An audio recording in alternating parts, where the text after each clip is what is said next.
Good morning class 8th। कैसे हैं आप सभी? चलिए, बहुत ही बढ़िया। कल हमने दीवानों की हस्ती कविता पूर्ण कर ली है, पूर्ण रूप से हमने समझ ली है। आज हमें दीवानों की हस्ती कविता के प्रश्नोत्तर और संदर्भ प्रसंग समझना है। ठीक है, चलिए शुरू करते हैं। सबसे पहले संदर्भ और प्रसंग देख लेते हैं। संदर्भ और प्रसंग होते क्या है? संदर्भ में हम लिखेंगे कि पंक्तियां कहाँ से ली गई है। ठीक है, तो लिखेंगे सभी पंक्तियों में जितने भी पद हैं उन सभी पदों में संदर्भ एक जैसा ही रहेगा। प्रसंग अलग अलग होते हैं, अर्थ अलग अलग होते हैं। ठीक है, और अर्थ जो है हर एक पंक्ति का अर्थ जो है हमने क्लास में समझ लिया है, ऑनलाइन क्लास में हमने समझ लिया है। आज हमें सिर्फ संदर्भ और प्रसंग ही देखना है। तो संदर्भ सारी पंक्तियों का एक जैसा ही रहेगा कि प्रस्तुत पंक्तियां हमारी पाठ्य पुस्तक वसंत से ली गई है ना, वसंत से ली गई है। पाठ 4 दीवानों की हस्ती कविता से ली गई है। इनके कवि भगवती चरण शर्मा जी हैं। सिर्फ इतना सा लिखना है कि प्रस्तुत पंक्तियां हमारी पाठ्य पुस्तक वसंत के पाठ 4 दीवानों की हस्ती कविता से ली गई है, जिनके कवि भगवती चरण शर्मा जी। इतना सा लिखना है, ये संदर्भ हो गया। अब प्रसंग देखते हैं तो हर एक पंक्ति का प्रसंग जो है वो अलग अलग होता है।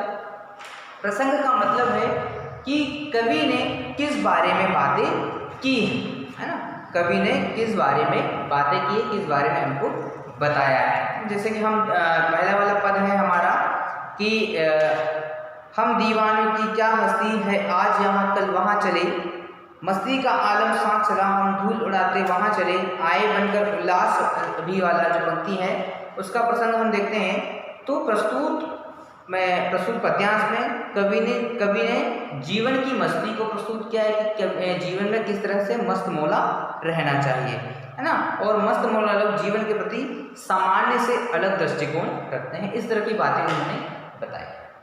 दूसरा वाला पद देखते हैं। दूसरे वाले पद में है कि किस ओर चले यह मत पूछो, चलना है बस इसलिए चले। इन पंक्तियों में देखते हैं तो प्रसंग है कि गति ही जीवन है ना। जीवन में गति की बात की है कि हमेशा निरंतर चलते रहना चाहिए, कहीं भी विश्राम नहीं, कहीं ठहराव नहीं होना चाहिए जीवन में। ठीक है, इस बात को प्रस्तुत करते हुए लिखा है।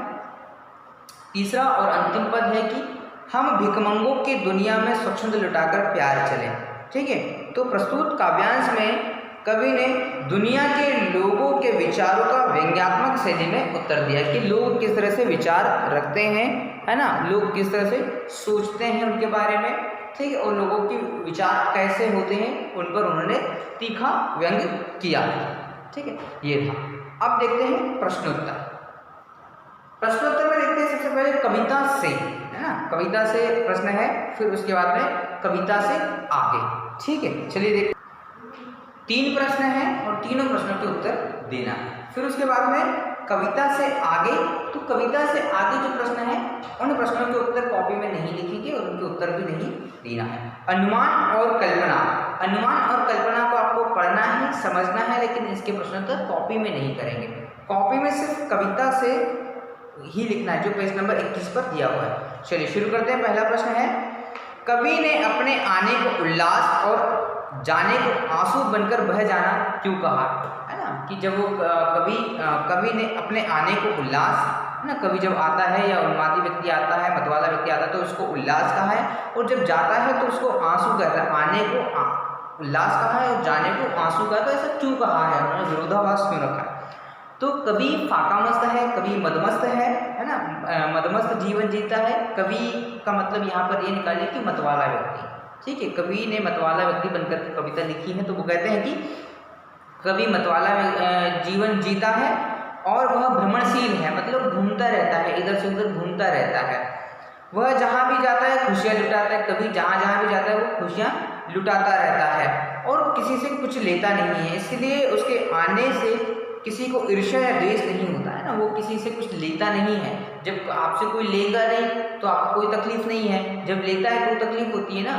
तो जब कभी किसी से लेता नहीं तो लोगों को उससे कोई तकलीफ नहीं होती, लोगों को वो खुशियाँ बांटता रहता है ना। दुनिया वाले जब तक उसे जाने की सोचते भी नहीं वह चल देता है। जब वो व्यक्ति सबको खुश रखता है तो ऐसा लगता है कि यार ये व्यक्ति अब हमारे साथ ही रहेगा, जीवन भर हमारे साथ रहता है। लेकिन कभी बिना बताए चल देता है। जब चल देता है तो लोगों को वहाँ पर दुख होता है कि यार ये व्यक्ति कैसा हमारे पास से चल गया, अभी तक तो हमें सुख देता है। कवि ने मस्तमौला जीवन जीने को सज्जन कहा है, क्योंकि सज्जन आते हैं तो खुशी होती है और जाते हैं तो दुख होता है ना। जो मस्तमौला व्यक्ति होता है वो जीवन में जब आता है तो खुशियाँ आती है, जब वो जाता है तो दुख होते हैं ना। उन्होंने इस व्यक्ति को सज्जन व्यक्ति कहा है कि जब सज्जन व्यक्ति हमारे जीवन में आते हैं तो हमारा जीवन खुशियों से भर जाता है। ठीक है, चलिए अगला प्रश्न है। अगला प्रश्न देखते हैं कि भिखमंगों की दुनिया में बेरोक प्यार लुटाने वाला कवि ऐसा क्यों कहता है कि वह अपने हृदय पर असफलता का एक निशान भार की तरह लेकर के चलता है। जैसा कि हमने कल क्लास में पढ़ा था, इसको देखा था, बहुत अच्छे से समझा था कि जीवन में भार क्यों मानता है, उसको असफलता को भार क्यों मानता है। उत्तर लिखते हैं कि कवि अपनी तरह के मस्तमौला और मनमजी लोगों के प्रति अन्य लोगों की सोच के विषय में कह रहा है कि उसके हृदय पर इस बात की असफलता का भार है कि अपना सब कुछ त्याग कर और अपने पराये का भेद मिटाकर भी लोग उनकी भावनाओं को पहचान न सके। दुनिया सरलता की कदर नहीं करती है, प्रेम का मूल्य नहीं जानती है।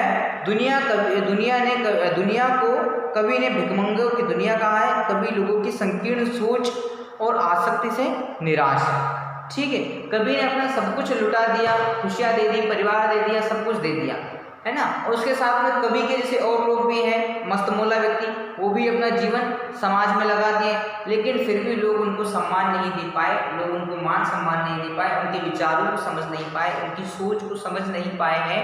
तो इस संकीर्ण भाव से कवि कहते हैं कि लोग अभी भी हमारे प्रति आसक्त नहीं हैं, लोग अभी भी हमारे विचारों को समझे नहीं हैं, तो यह उनके लिए असफलता के स्वरूप में है, असफलता के रूप में है ये विचार। ठीक है, चलिए तीसरा प्रश्न देखते हैं, अंतिम प्रश्न देखते हैं कि कविता में ऐसी कौन सी बात है जो आपको सबसे अच्छी लगी। अब ये तो आप स्वयं भी कर लेंगे भाई कि आपको ऐसी कौन सी बात है जो सबसे अच्छी लगी होगी।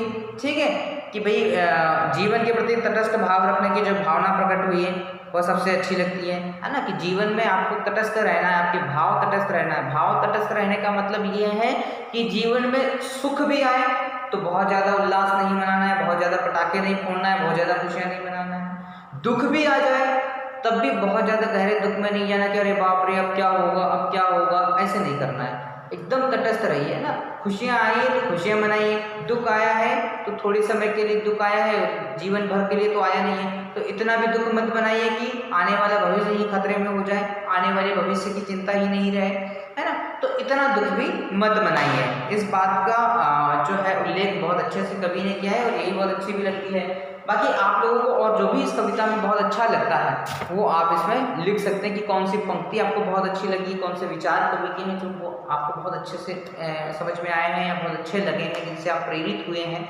तो वो आप लिख सकते हैं। ठीक है, अब आता है कि कविता से आगे, है ना, तो उन्हें आप करेंगे नहीं। अनुमान और कल्पना जो है उसको भी आपको करना नहीं है, कॉपी में नहीं करना है, बाकी उसको समझना जरूर है।